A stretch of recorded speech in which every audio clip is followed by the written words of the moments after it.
ആകാശവാണി.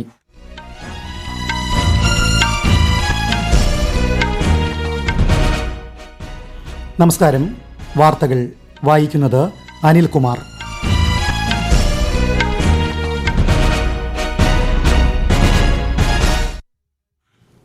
പ്രധാന വാർത്തകൾ. നിയമസഭാ തെരഞ്ഞെടുപ്പ് നടന്ന സംസ്ഥാനങ്ങളിലെ ജനവിധി അറിയാൻ ഇനി 2 നാൾ. കേരളം, പശ്ചിമബംഗാൾ, അസം, തമിഴ്നാട്, പുതുച്ചേരി എന്നിവിടങ്ങളിൽ വോട്ടെണ്ണൽ തിങ്കളാഴ്ച. പശ്ചിമബംഗാളിലെ 15 ബൂത്തുകളിൽ റീപോളിംഗ് പുരോഗമിക്കുന്നു.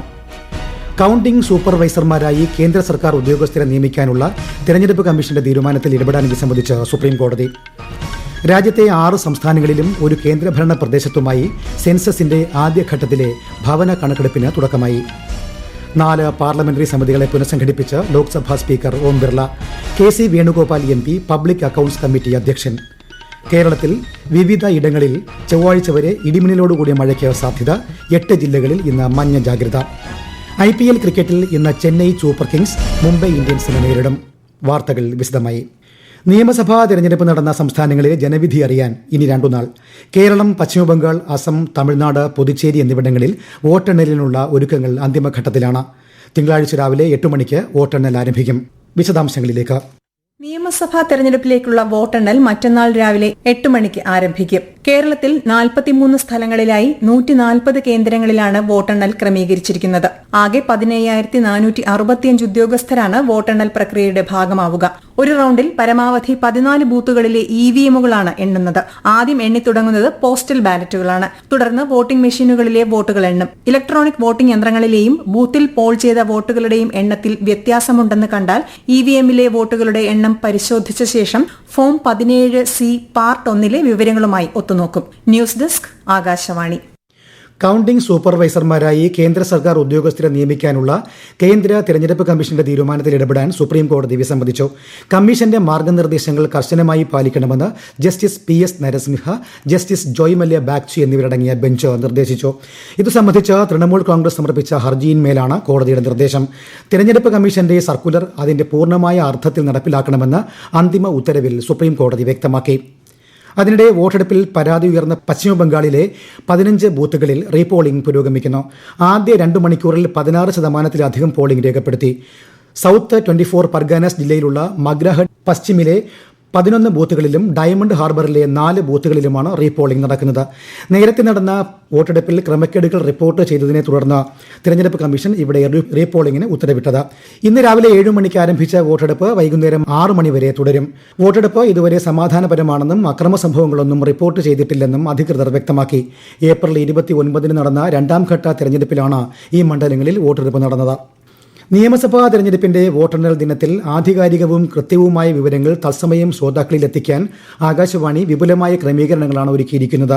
വോട്ടെണ്ണൽ ദിനമായ മറ്റന്നാൾ പതിവ് ബുള്ളറ്റിനുകൾക്ക് പുറമെ രാവിലെ 9 മണി മുതൽ ഓരോ മണിക്കൂർ ഇടവിട്ട് പ്രത്യേക വാർത്താ ബുള്ളറ്റിനുകളും തിരഞ്ഞെടുപ്പ് വിശകലന പരിപാടികളും ആകാശവാണി പ്രക്ഷേപണം ചെയ്യും. 2026-27 വർഷത്തേക്കുള്ള 4 parliamentary സമിതികളെ Lok Sabha speaker Om Birla പുനഃസംഘടിപ്പിച്ചു. Public accounts കമ്മിറ്റിയുടെ അധ്യക്ഷനായി കോൺഗ്രസ് MP KC വേണുഗോപാലിനെ നിയമിച്ചു. 15 ലോക്സഭാ അംഗങ്ങളും 7 രാജ്യസഭാ അംഗങ്ങളും ഉൾപ്പെടുന്നതാണ് ഈ സമിതി. ലോക്സഭയിലെ 30 അംഗങ്ങൾ ഉൾപ്പെടുന്ന എസ്റ്റിമേറ്റ് കമ്മിറ്റിയുടെ അധ്യക്ഷനായി BJP MP സഞ്ജയ് ജയ്സ്വാളിനെ നിയമിച്ചു. പൊതുമേഖലാ സ്ഥാപനങ്ങളെക്കുറിച്ചുള്ള സമിതിയുടെ അധ്യക്ഷനായി BJP MP ബൈജയന്ത് പാണ്ഡയെ തിരഞ്ഞെടുത്തു. ലോക്സഭയിൽ നിന്ന് 15ഉം രാജ്യസഭയിൽ നിന്ന് 7ഉം അംഗങ്ങളാണ് ഈ സമിതിയിലുള്ളത്. അടുത്ത വർഷം ഏപ്രിൽ 30 വരെയാണ് സമിതികളുടെ കാലാവധി. ഈ വാർത്തകൾ ആകാശവാണിയിൽ നിന്ന്. ആകാശവാണി വാർത്തകളും വാർത്താ അധിഷ്ഠിത പരിപാടികളും all India radio news Thiruvananthapuram YouTube ചാനലിലും @all India radio news Thiruvananthapuram Facebook പേജിലും AIR News_ തിരുവനന്തപുരം ഇൻസ്റ്റഗ്രാം അക്കൌണ്ടിലും @AIR News_TVM X ഹാൻഡിലും ലഭ്യമാണ്. കേരളത്തിൽ വിവിധയിടങ്ങളിൽ ചൊവ്വാഴ്ച വരെ ഇടിമിന്നലോടുകൂടിയ മഴയ്ക്ക് സാധ്യത.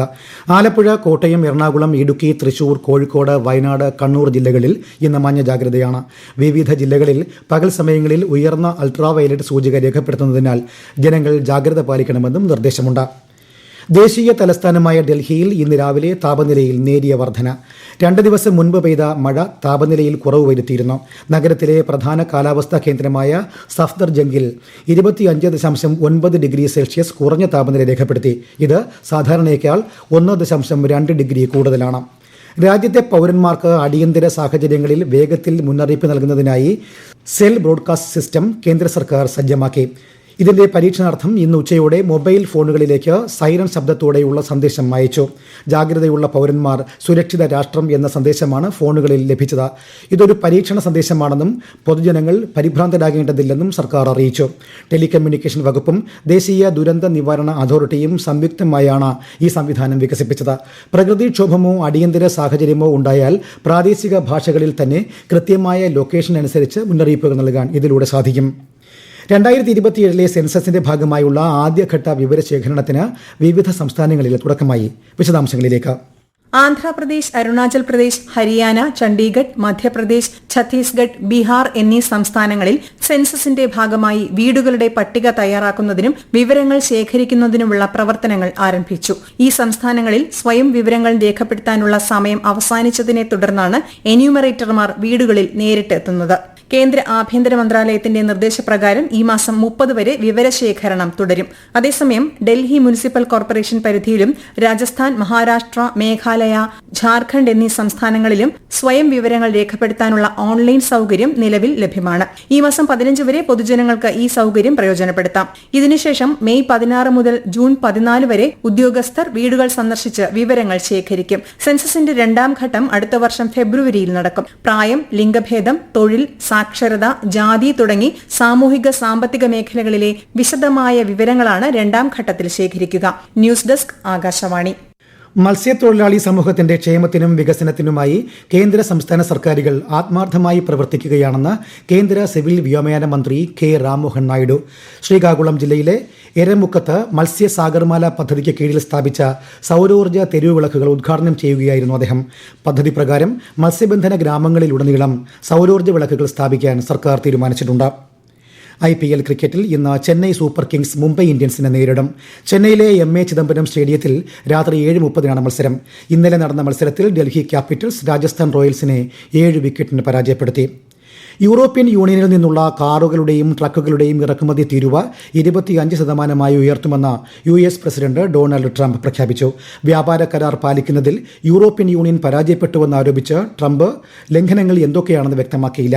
അതിനിടെ യൂറോപ്യൻ യൂണിയന്റെ താൽപര്യങ്ങൾ സംരക്ഷിക്കുന്നതിനായി എല്ലാ മാർഗങ്ങളും തേടുമെന്ന് യൂറോപ്യൻ കമ്മീഷൻ അറിയിച്ചു.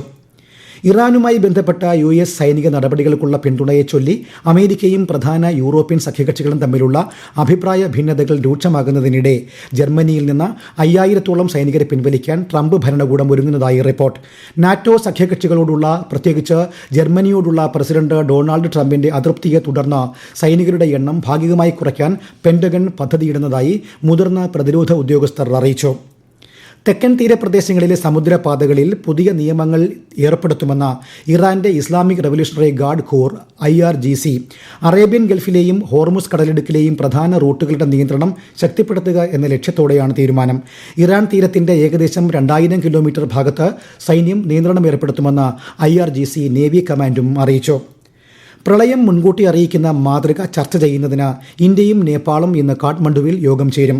ബീഹാറിലെ ജലവിഭവ വകുപ്പ് പ്രിൻസിപ്പൽ സെക്രട്ടറി സന്തോഷ് കുമാർ മോൾ ഇന്ത്യൻ സംഘത്തെ നയിക്കും. കാഠ്മണ്ഡുവിൽ കോസി, ഗന്ധക് പദ്ധതികളെക്കുറിച്ച് കഴിഞ്ഞ ദിവസങ്ങളിൽ നടന്ന ഇന്ത്യ നേപ്പാൾ സംയുക്ത സമിതി യോഗത്തിൽ ജല മാനേജ്മെന്റും അടിസ്ഥാന സൗകര്യങ്ങളുമായി ബന്ധപ്പെട്ട നിരവധി പ്രധാന വിഷയങ്ങളിൽ ധാരണയിലെത്തി. പ്രധാന വാർത്തകൾ വീണ്ടും. നിയമസഭാ തെരഞ്ഞെടുപ്പ് നടന്ന സംസ്ഥാനങ്ങളിലെ ജനവിധി അറിയാൻ ഇനി 2 നാൾ. കേരളം, പശ്ചിമബംഗാൾ, അസം, തമിഴ്നാട്, പുതുച്ചേരി എന്നിവിടങ്ങളിൽ വോട്ടെണ്ണൽ തിങ്കളാഴ്ച. പശ്ചിമബംഗാളിലെ 15 ബൂത്തുകളിൽ റീപോളിംഗ് പുരോഗമിക്കുന്നു. കൌണ്ടിംഗ് സൂപ്പർവൈസർമാരായി കേന്ദ്ര സർക്കാർ ഉദ്യോഗസ്ഥരെ നിയമിക്കാനുള്ള തെരഞ്ഞെടുപ്പ് കമ്മീഷന്റെ തീരുമാനത്തിൽ ഇടപെടാൻ വിസമ്മതിച്ച് സുപ്രീംകോടതി. രാജ്യത്തെ 6 സംസ്ഥാനങ്ങളിലും ഒരു കേന്ദ്രഭരണ പ്രദേശത്തുമായി സെൻസസിന്റെ ആദ്യഘട്ടത്തിലെ ഭവന കണക്കെടുപ്പിന് തുടക്കമായി. 4 പാർലമെന്ററി സമിതികളെ പുനഃസംഘടിപ്പിച്ച് Lok Sabha speaker Om Birla. KC Venugopal MP public accounts committee അധ്യക്ഷൻ. കേരളത്തിൽ വിവിധയിടങ്ങളിൽ ചൊവ്വാഴ്ച വരെ ഇടിമിന്നലോടുകൂടിയ മഴയ്ക്ക് സാധ്യത. 8 ജില്ലകളിൽ ഇന്ന് മഞ്ഞ ജാഗ്രത. IPL ക്രിക്കറ്റിൽ ഇന്ന് ചെന്നൈ സൂപ്പർ കിങ്സ് മുംബൈ ഇന്ത്യൻസിനെ നേരിടും. വാർത്തകൾ കഴിഞ്ഞു. അടുത്ത വാർത്താ പ്രക്ഷേപണം ഉച്ചയ്ക്ക് 3 മണിക്ക്.